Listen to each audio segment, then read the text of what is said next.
పుర్రెకో బుద్ధి జివ్వకో ఋషి అన్నట్టు లగ్గాలు ఒక్కో తాన ఒక్కో లెక్క అలా సాంప్రదాయం ఇంకో లెక్క చేస్తుంటారు. ఇక ఎవరి ఆచారాలకు తగ్గట్టు స్థాయికి తగ్గట్టు పెళ్లిళ్ళు చేస్తుంటారు. ఆచారాలంటే ఏముంటాయి మా అంటే తెలిసిందేనాయే. కానీ గిల ఆచారం అయితే నెరీ విచిత్రంగా ఉంది చూడుండ్రి.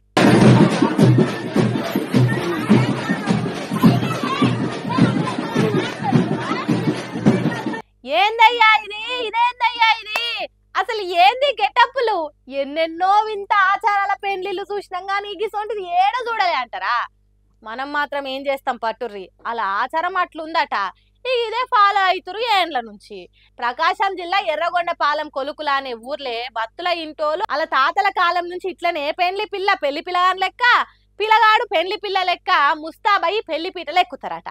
అట్లా తయారయ్యి కులదైవం అమ్మవార్తానికి పోయి మొక్కులు తీసుకుంటారట. ఇప్పుడు ఈ శివగంగరాజు నందిని అనే కొత్త జంట ముడుపులు కట్టి అలా వంశాచారం పాటిచ్చిర్రు. ఇలానే కాదు అలా ఇండ్లల్లో ఎవల లగ్గాలైనా గిట్లనే చేస్తారట. అట్లనే అలా వంశస్థులు కూడా ఎంత పెద్ద పెద్ద చదువులు చదివినా ఎన్నెన్ని దేశాలు తిరిగినా ఇదే పద్ధతిలా నామూషి పడకుండా లగ్గాలు చేసుకుంటారట. మామూలుగా పెళ్లిళ్ళంటే పందిళ్ళు బాజా బాజంత్రీలు తలంబ్రాలు మూడు ముళ్ళు గివే చూసినాం గానీ ఇది జర ఇచ్చంత్రంగా ఉన్నా సిగ్గు పడకుండా పెళ్లి కొడుకు చీర కట్టుకునుడు పరువు పోతుందని అనుకోకుండా పెళ్లి పిల్ల పంచ కట్టుకునుడు చూస్తే అలా ఆచారానికి అలా పెద్దలకు వాళ్ళు ఇస్తున్న విలువలు చూస్తే వారేవా అనిపిస్తుంది. ఏదైతే ఏంటి పెళ్లి చేసుకొని పిల్ల పాపలతోని కలకాలం చల్లగా బతుకురని దీవిస్తురు చూసిన వాళ్ళంతా.